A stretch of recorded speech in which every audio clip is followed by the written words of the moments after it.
Native স্পিকারদের মতো বলতে গিয়ে শব্দগুলোকে বিকৃত করে ফেলি। Taking less pause, fluency and coherence. Speaking স্কোরটা কিভাবে বাড়ানো যায়? এক্সামিনার মূলত 4টি ক্রাইটেরিয়ার উপরে মার্কস দিয়ে থাকে। হ্যালো ভিউয়ার্স, আসসালামু আলাইকুম। This is Faruk Ahmed from English Express. গত ভিডিওতে আমরা বলেছিলাম কিভাবে স্পিকিং স্কোরটা বাড়ানো যায়, এ নিয়ে আমরা নেক্সট ক্লাসে আলোচনা করব। অনেকে বলেছে যে তারা লিসেনিং, রিডিং এবং রাইটিং 3টা মডিউলে তাদের এক্সপেক্টেড স্কোর করে নিতে পারে, কিন্তু স্পিকিংয়ে গিয়ে তারা ধরা পড়ে যায়, তাদের স্পিকিং স্কোরটা কোনোভাবে বাড়াতে পারছে না। আমরা ফোকাস দিব যে আসলে মূলত স্পিকিং স্কোরটা কিভাবে বাড়ানো যায়। প্রথমে কিভাবে স্কোর বাড়াতে হবে, এটা নিয়ে অস্থির না হয়ে আমি মনে করি এক্সামিনার আমার কাছে কি চায় সেই জিনিসটার উপরে ফোকাস করা উচিত। আসলে স্পিকিংয়ের ক্ষেত্রে মার্কস দেওয়ার জন্য যে ক্রাইটেরিয়াগুলো এক্সামিনার ফলো করে, সেই ক্রাইটেরিয়াগুলো সম্পর্কে আমাদেরকে ডিটেলস জানতে হবে এবং শুধু জেনেই আমাদেরকে সীমাবদ্ধ থাকতে হবে না, সেগুলো অনুসরণ করে আমাদেরকে সামনের দিকে এগিয়ে যেতে হবে। তাহলে শুধুমাত্র স্পিকিংয়ে এক্সপেক্টেড স্কোর অর্জন করা সম্ভব। এখন আমরা ডিটেলস আলোচনা করব যে এক্সামিনার মূলত কোন কোন ক্রাইটেরিয়াগুলোর উপরে মার্কস দিয়ে থাকে। এক্সামিনার মূলত 4টি ক্রাইটেরিয়ার উপরে মার্কস দিয়ে থাকে। 4টি।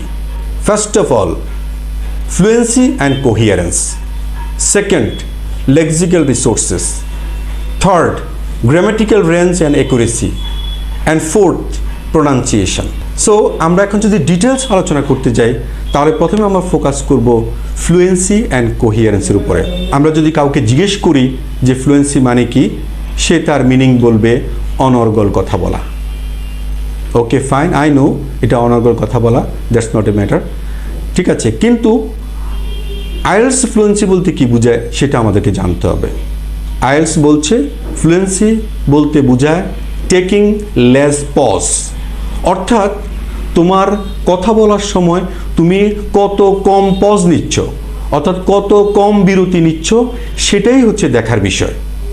এখন কেউ যদি বলে যে আমি অনর্গল কথা বলতে পারি না, আমার প্রবলেম হয়ে যায়, এটা কোনো বড় ধরনের প্রবলেম না, তুমি পজ নিতেই পারো, তবে সেক্ষেত্রে কোনো অবস্থাতে তুমি লং পজ নিবে না, এটাই হচ্ছে মূল ফোকাসটা। তাহলে ফ্লুয়েন্সি মানে কি? হ্যাঁ, তুমি পজ নিবে, যত কম পজ নিতে পারো, তবে লং পজ কোনো অবস্থাতে নেওয়া যাবে না, এটা হচ্ছে ফ্লুয়েন্সির মূল বিষয়টা। সো আমরা যদি এখন কোহিয়ারেন্স নিয়ে কথা বলতে চাই, কোহিয়ারেন্স হচ্ছে কোশ্চেন নির্ভর অ্যান্সার, অর্থাৎ তোমাকে এক্সামিনার যে প্রশ্ন করেছে অবশ্যই ডিরেক্টলি তুমি সেই প্রশ্নের অ্যান্সার দিয়ে দিবে, তুমি কোনো অবস্থাতে ঘুরিয়ে পেঁচিয়ে কোনো কথা বলবে না। এক্সামিনার যদি জিজ্ঞেস করে যে হোয়াটস ইউর ফেভারিট কালার, তখন ক্যান্ডিডেট চিন্তা করে যে এর অ্যান্সারটা সে ঘুরিয়ে ফিরিয়ে দিবে, একটু লম্বা করে দিবে, কিন্তু এটা কোনো অবস্থাতে কাম্য না। প্রশ্ন যা করা হয়েছে ডিরেক্টলি তার উত্তর দেওয়াটাই উত্তম। What's your favourite colour? Well, my favourite colour is black. এখানে প্রশ্ন থেকেই যায় যে এক্সামিনারের পার্ট 1 প্রশ্নের শেষে হোয়াইটটা সাইলেন্ট থেকেই যায়। সো কেন আমার কালো রঙটা পছন্দ সেটা ব্যাখ্যা দেওয়াটাই হচ্ছে উত্তম, বুদ্ধিমানের কাজ। কেউ যদি মনে করে যে আমাকে তো হোয়াই বলে নাই, তাহলে কি আমি হোয়াইয়ের উত্তর দিতে হবে? ডেফিনেটলি তাকে হোয়াইয়ের উত্তর দিয়েই অ্যান্সারটা কমপ্লিট করতে হবে।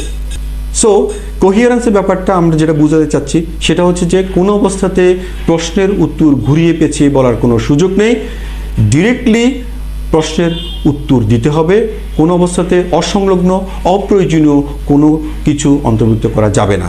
তাহলে আমরা ফ্লুয়েন্সি এবং কোহিয়ারেন্স নিয়ে যেটা বুঝলাম সেটা হচ্ছে যে ফ্লুয়েন্সি বলতে বোঝাচ্ছে টেকিং লেস পজ, অর্থাৎ আমরা কথা বলার সময় খুব কম পজ নিব, খুব কম বিরতি নিব। এবং কোহিয়ারেন্স বলতে আমরা বুঝতে পারছি যে আমি আমার কথা বলার সময় কোনো ধরনের অসংলগ্ন অপ্রয়োজনীয় কোনো কথাকে ইনক্লুড করব না। এরপর আমরা যদি পরবর্তী পার্ট লেক্সিক্যাল রিসোর্সেস নিয়ে কথা বলি। আইএলস স্পিকিং এমন একটা টেস্ট যেখানে এক্সামিনার আশা করে তার কাছে যে সে কমন ওয়ার্ডের পরিবর্তে সে একটু স্ট্যান্ডার্ড ওয়ার্ড ব্যবহার করবে। যেমন আমি যদি বলি বিউটিফুল, সেটা কমন ওয়ার্ড হিসেবে গণ্য হবে। সে জায়গাতে আমি যদি বলি গর্জিয়াস, সে জায়গাতে যদি বলি আমি ফ্যাবিউলাস বা স্টানিং, এই জাতীয় শব্দগুলো, ওয়েটফুল স্ট্যান্ডার্ড শব্দগুলো এক্সামিনার আশা করে। সো একটা ব্যাপার আমি বলতে চাই লেক্সিক্যাল রিসোর্সেস ক্ষেত্রে, যে আমরা আমাদের এই 12 থেকে 14 মিনিটের স্পিকিং টেস্টের ক্ষেত্রে কোনো অবস্থাতে আমরা একই শব্দ বারবার রিপিট করার চেষ্টা করব না। যদি একই শব্দ বারবার রিপিট করার চেষ্টা করি তাহলে সেক্ষেত্রে এটাই প্রমাণ হয় যে আমি খুব লিমিটেড শব্দ নিয়ে চলি, আমার কাছে ওয়ার্ড ভেরিয়েশন নেই বললেই চলে, তাহলে এটা আমার দুর্বলতা হিসেবে কাজ করছে। এবার আমরা যদি 3 নম্বর পয়েন্ট নিয়ে আগাই, সেটা হচ্ছে গ্রামাটিক্যাল রেঞ্জ অ্যান্ড অ্যাকুরেসি। এটা একটা হিউজ বিষয়। এখানে আমি যদি ফোকাস করি তাহলে এক্সামিনার আমার কি ভুল ধরতে পারে সেগুলো আমাকে আগে জানতে হবে, যাতে করে আমি সে সমস্ত ভুলগুলো না করি, এই ক্রাইটেরিয়াতে মার্কস আশা করতে পারি। তাহলে এক্সামিনার আমার কি ভুল ধরতে পারে, সে আমার ভুল ধরতে পারে গ্রামাটিক্যাল মিস্টেক্সের ক্ষেত্রে সে আমার টেন্সগত ভুল ধরতে, ফার্স্ট অফ অল আমার টেন্সগত মিস্টেক্স সে ধরবে, যে এক্সামিনার প্রশ্ন করেছে প্রেজেন্ট টেন্সে কিন্তু আমি অ্যান্সার দিয়েছি ফার্স্ট টেন্সে, এক্সামিনার প্রশ্ন করেছে ফার্স্ট টেন্সে কিন্তু আমি অ্যান্সার দিয়েছি ফিউচার টেন্সে। এই জিনিসটা কোনোভাবে কাম্য না। সেকেন্ড, প্রণয়নগত মিস্টেক্স আমাদের থেকেই যায়। আমরা হিকে শি বলি, শিকে হি বলি, এটা খুবই একটা অড একটা ব্যাপার। এই জিনিসটা কোনোভাবে করা যাবে না, যে আমরা একটা ম্যাসকুলিন জেন্ডারকে ফেমিনিন জেন্ডার এবং ফেমিনিন জেন্ডারকে ম্যাসকুলিন জেন্ডারে চেঞ্জ করে ফেলছি, এটা কোনোভাবে কাম্য না। এরপরে আসতেছি, এক্সামিনার দেখে যে আমি কানেক্টরস ব্যবহার করছি কি না। Very important, connectors in speaking test. আমাকে কানেক্টরস ব্যবহার করাটা খুবই জরুরি আমার জন্য। প্রত্যেকটা সেন্টেন্সে না হোক অন্তত 2-3টা সেন্টেন্স পার করার পর হলে আমাকে কানেক্টরস ব্যবহার করার চেষ্টা করতে হবে। অন্ততপক্ষে 8-10টা কানেক্টরস তো ব্যবহার করাই যায় এবং সেটা করতে হবে। এরপর আসতেছি আমরা প্যাসিভ ভয়েসের ব্যবহারে। ওকে, প্যাসিভ ভয়েস এক্সামিনার দেখছে যে সে অন্ততপক্ষে 2-3টা প্যাসিভ ভয়েস ব্যবহার করেছে কিনা, এই জিনিসটা সে ফলো করে। কম্প্যারিজনাল সেন্টেন্স রয়েছে, এক্সামিনার দেখতেছে হ্যাঁ তার স্পিচের ভিতরে কম্প্যারিজনাল সেন্টেন্স আছে কিনা। এবং এরপরে সবচেয়ে গুরুত্বপূর্ণ যেটা, সেটা হচ্ছে যে এক্সামিনার দেখে সে কি তার কথাগুলো কমপ্লেক্স এবং কম্পাউন্ড সেন্টেন্সে বলছে কিনা। কারণ সিম্পল সেন্টেন্স স্পিকিংয়ের জন্য একেবারেই পুয়ার স্কোর ক্যারি করে। এই জন্য ক্যান্ডিডেটসের উচিত সবসময় কমপ্লেক্স এবং কম্পাউন্ড সেন্টেন্সকে ব্যবহার করা। এই বিষয়ে বিস্তারিত আমরা আরও আলোচনা করব। নাম্বার 4, প্রনাউন্সিয়েশনে চলে যাচ্ছি আমরা। প্রনাউন্সিয়েশন হচ্ছে শব্দের উচ্চারণ। এক্সামিনার নিজেও জানে যে আমরা কোনো নেটিভ স্পিকার না।